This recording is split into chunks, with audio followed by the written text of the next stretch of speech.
when I was freshly 18, I opened a store in St. Paul, actually.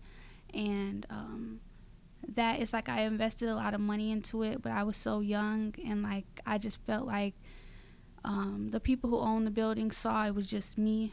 My grandma had died actually in 2018. So then, like, I was just... It ain't that I can't stop, it's that I won't stop. I made a few plays off a flip, now I'm on top. I'm Southside Chief, homie, yeah. What you know about it? Lake Street legend CEO, not the co-founder. What you wanna know about me?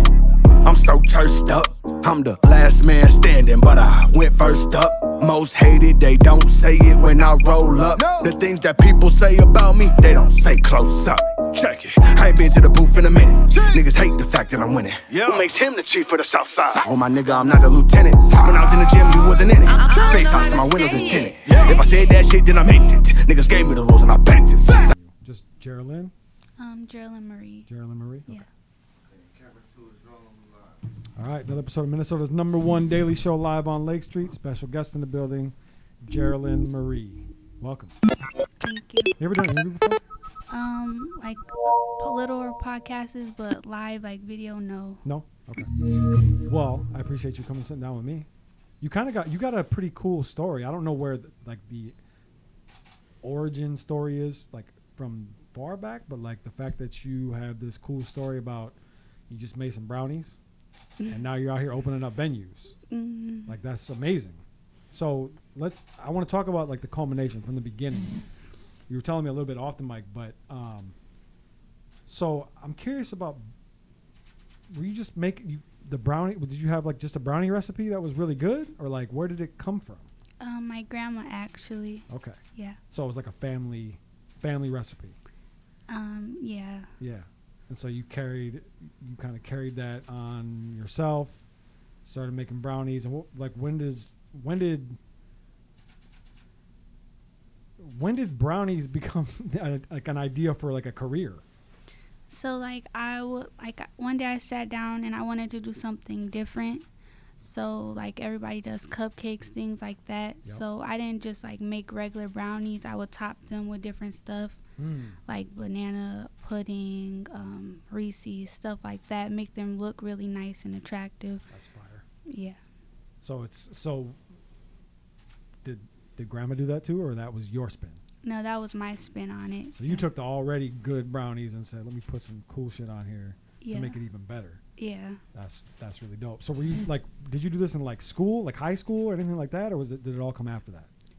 So I was around 15, so I think I was in junior high going into high school. Yeah.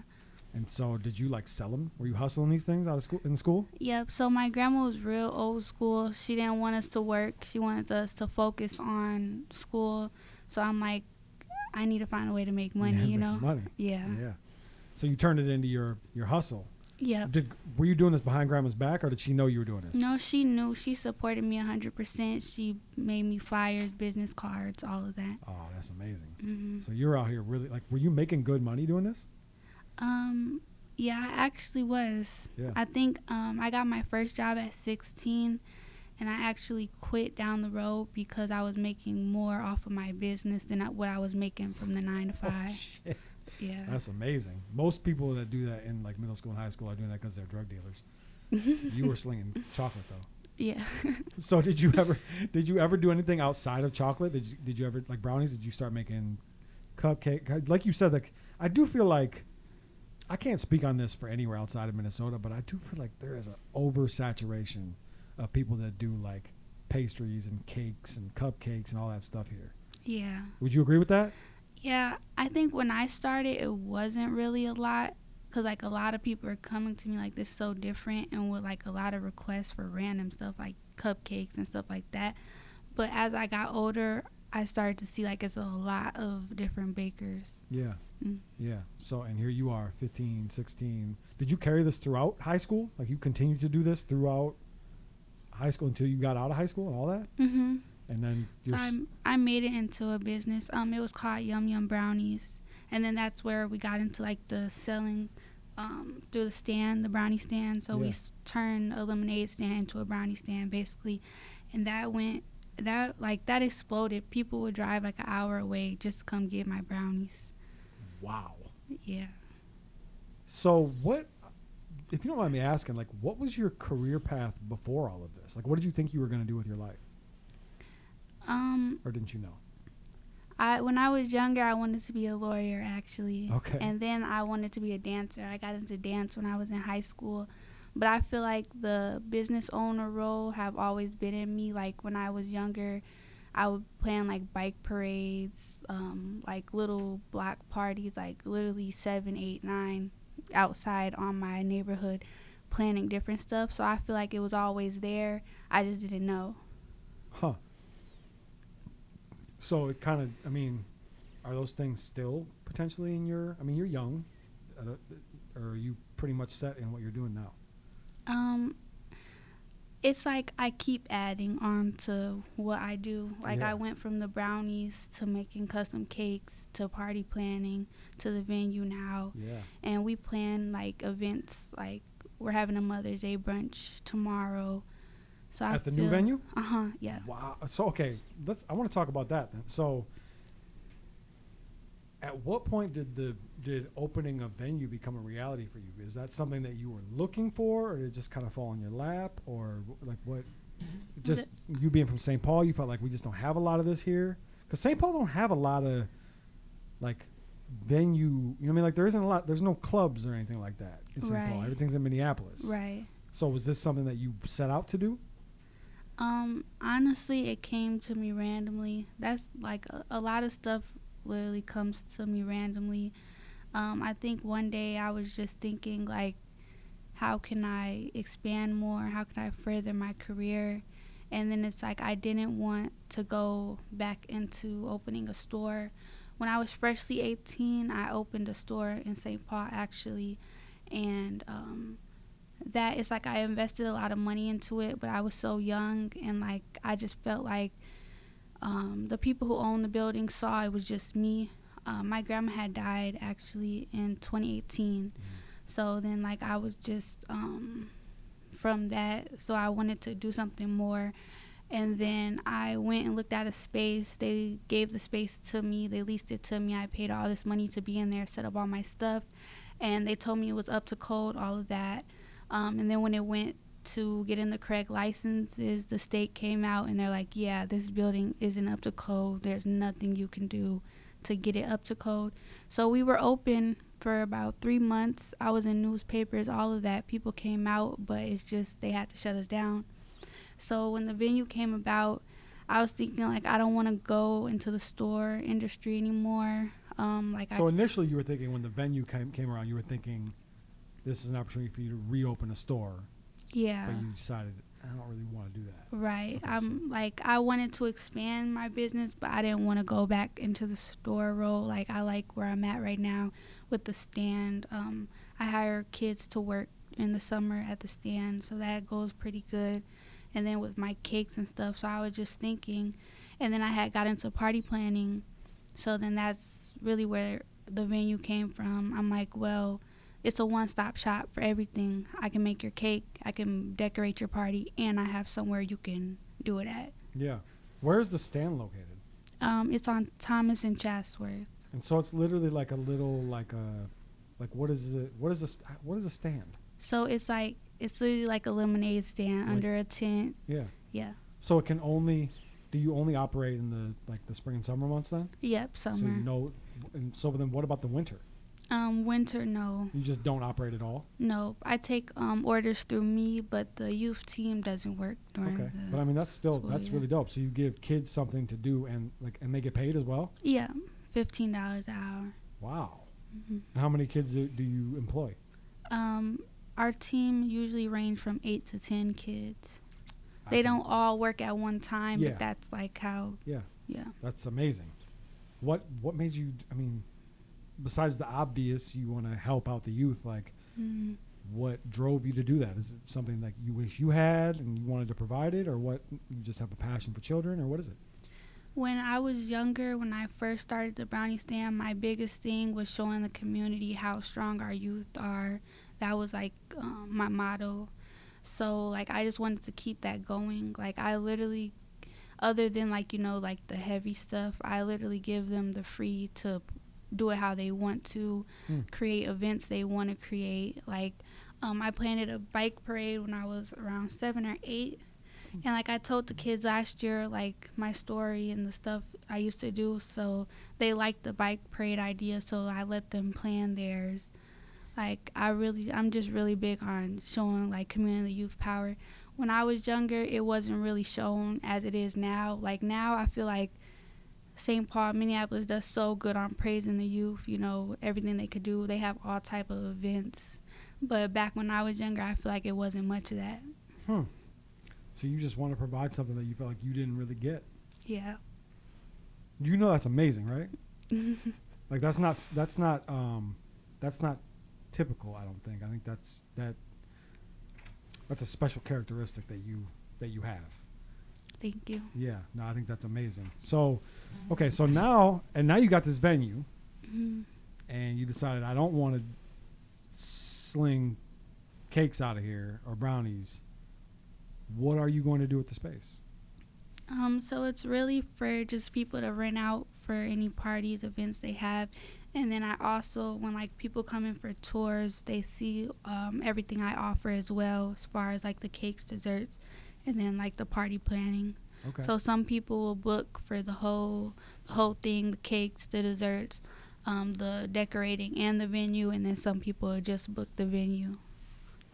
So it's the space is kind of for miscellaneous. So like I could call you and rent it out for a day. Yeah. Huh. Does that? So you're just kind of like a general all around businesswoman. Yeah. I mean, is this something like? Are you looking for more spaces? Are you looking to manage? So do you just kind of like manage the space? Is that really all? I mean, for the most part. Pretty much. And it's like through party planning, I've only been party planning for a year, but I've noticed like a lot of the spaces my customers would rent would just be empty spaces. And so when I thought about opening a venue, that's something I wanted to do different. I wanted to provide like something pretty, something that came with something instead of just like an empty room that a party planner would come and decorate. So like we took our time to like paint it and add tables, add decor that's already in there. I'm looking for like an artist to do some artwork on the walls, stuff like that. I want to make it different than everything else that I've seen. Yeah. So could it be used as like a concert venue? Yeah. Does it have a stage and stuff? Or no stage. Are you looking to put a stage in, or you just want to leave it how it is, kind of? That's something that I was thinking about because we had a performer at our grand opening, and she performed, and she liked it. She said, I'm not an artist, so I don't know how, like, you know, the sounds work, but she said the sounds were great in there, and she liked how she sounded, so I was thinking Arasia. Yeah, she sells hair as well. Her business name is Array of Beauty. I don't think I'm familiar. Singer? Rapper, singer? I don't want to put any name on her because I'm not sure. Not but in a box? Gotcha. Yeah. Gotcha. Okay. So she's just an artist. That's really dope. So, you know, there's so much conversation that goes on, especially on these mics, about St. Paul versus Minneapolis, and like there's this like division or whatever. But do you feel like there's division? I've heard a lot of different things, but as far as me and my business, I don't think so. It's times during the year that Minneapolis will support me way more than St. Paul would. And it's like, I feel like business owners are always stuck in between, should I move my business to Minneapolis or should I stay in St. Paul for my people? Like, I feel like it's always like that.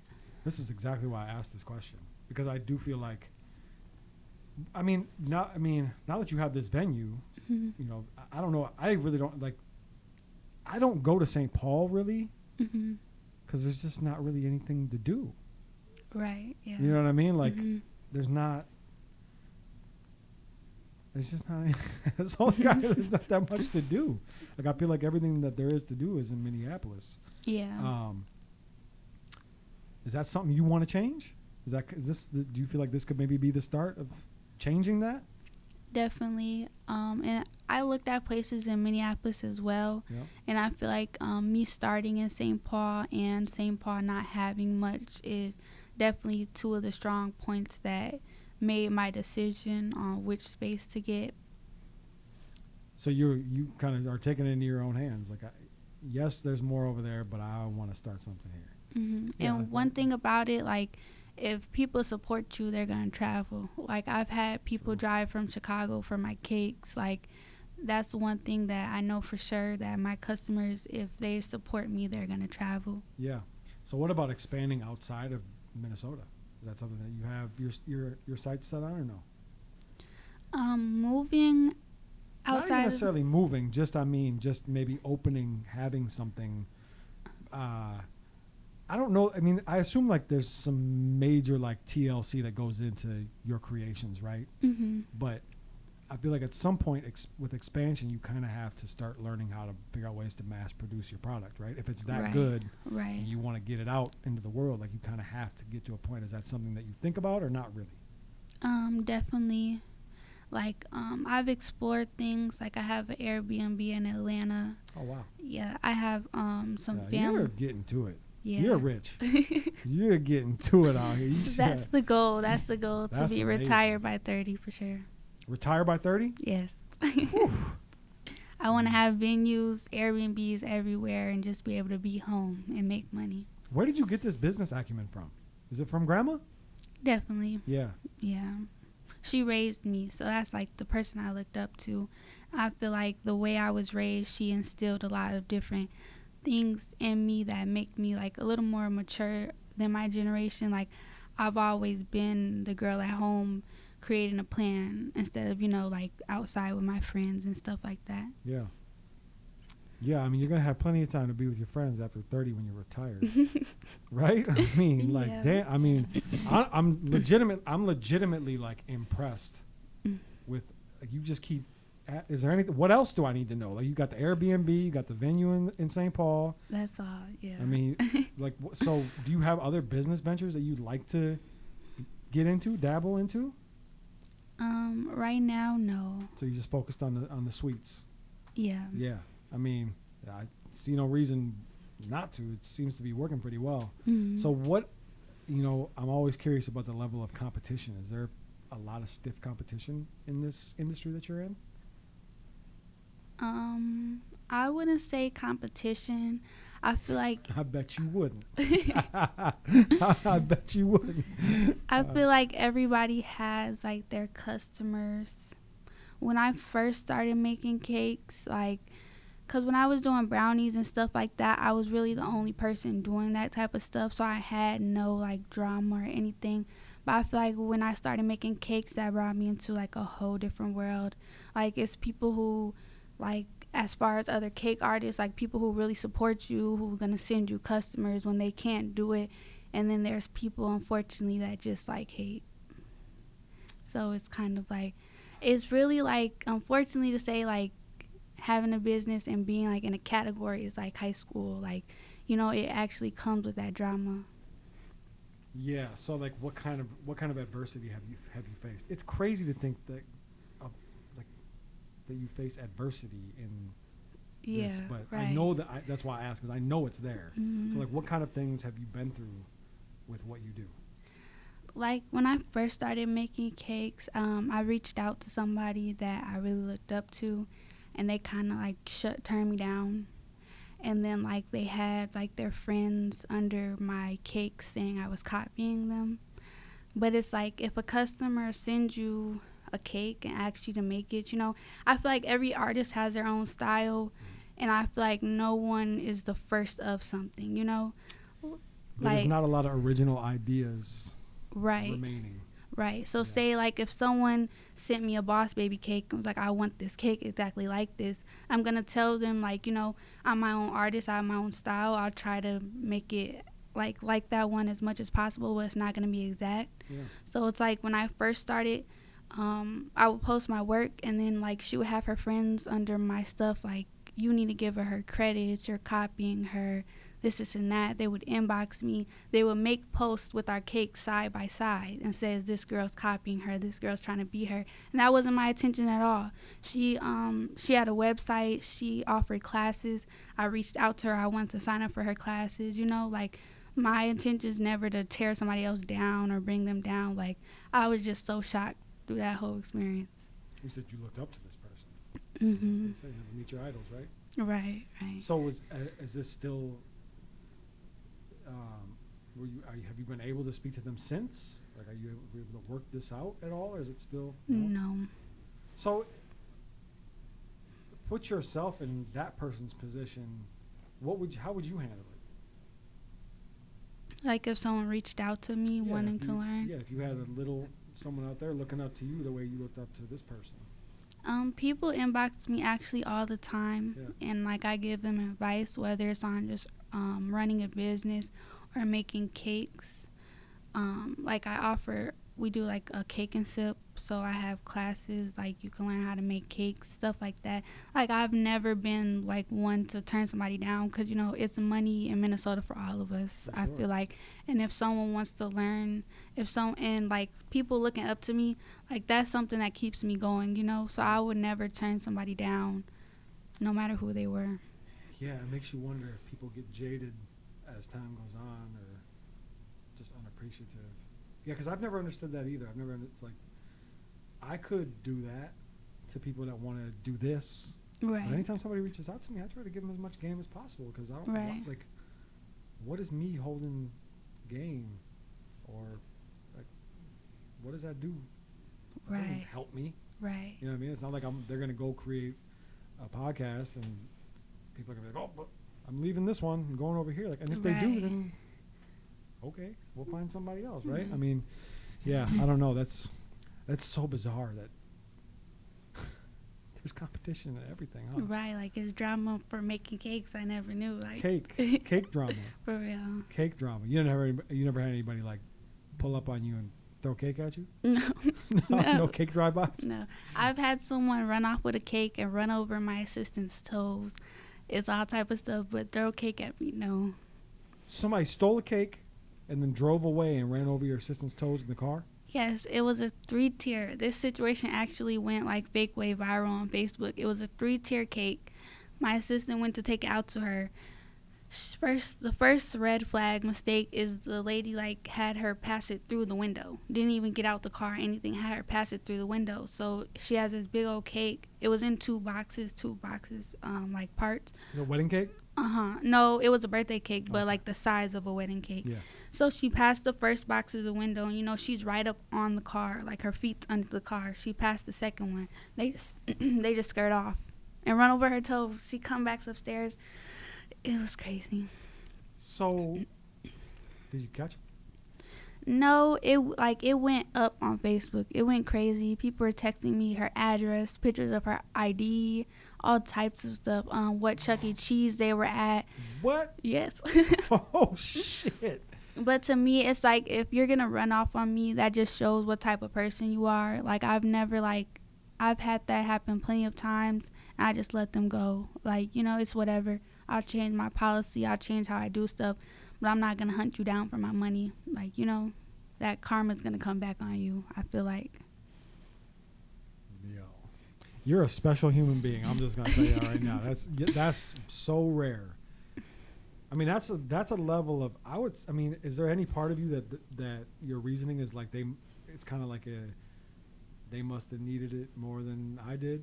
Yeah. So you have like a level of empathy that most humans don't possess, where it's like, if you're willing to go through all that for a cake, you got it. For real, yeah. Because you definitely could have pressed charges. You could have called the police. You could have done, you could have pulled up with 7 goons at the birthday party. You could have kidnapped the baby whose cake it was. Like, there's a million options of things you could have done, and you just said, you know what, you needed it more than me.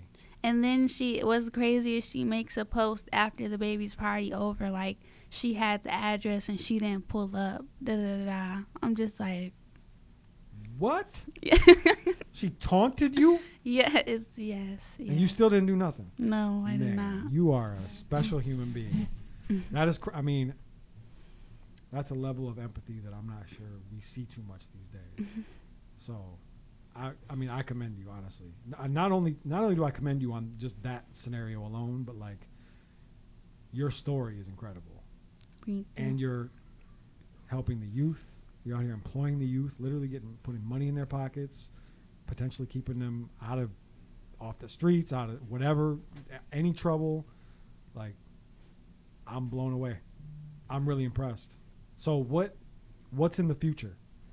Or is it kind of what you're doing now is what I mean, you seem to be very, you put blinders on. You're focused on the now. Would you say that's accurate? Yeah, I could say that's how things come with me. Like, I do have like a broad plan, but I don't have like a step by step. This is what I want to do. Stuff just comes.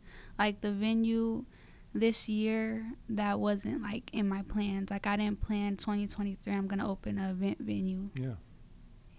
Well, so you're really just going with the flow. What is the name of the official name of the cake business? So my cake business is called Cakes by Jerilynn Marie. Okay. And then the venue's called Venue 1944. Venue 1944? Yeah. How'd you come up with the name of the venue?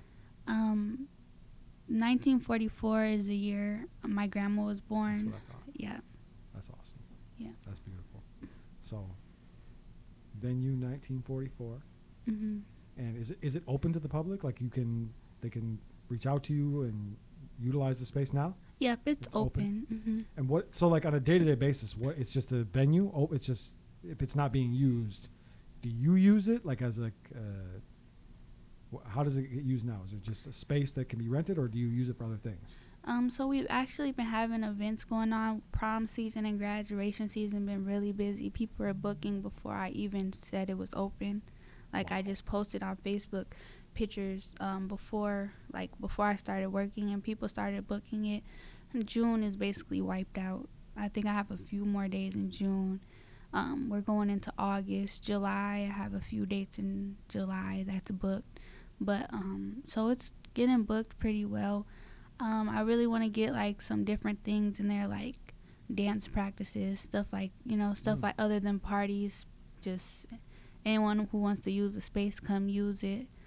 During the day when it's not being used, like I'll go take pictures of my cakes there, stuff like that. But yeah. Wow, that's really dope. Okay. Well, we got to wrap, but before we do, I want you to give them any more information that they need, how they can find you, get a hold of you, anything they need to know.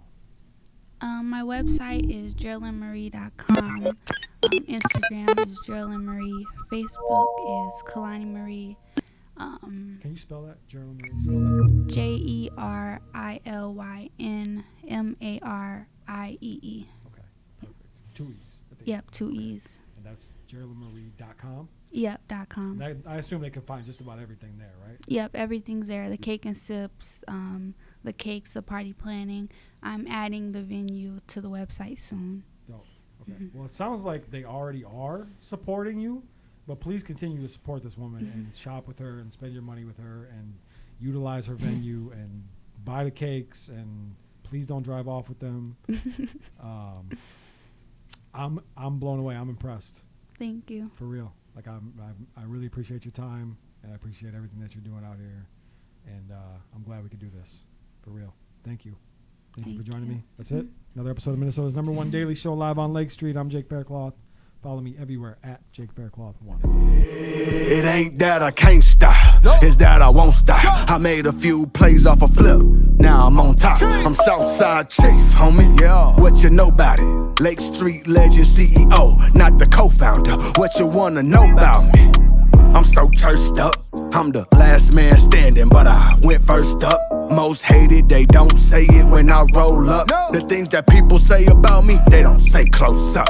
check it. I ain't been to the booth in a minute. Niggas hate the fact that I'm winning. Who makes him the chief of the south side? Oh my nigga, I'm not the lieutenant. When I was in the gym, you wasn't in it. FaceTime, so my windows is tinted. If I said that shit, then I meant it. Niggas gave me the rules and I bent it.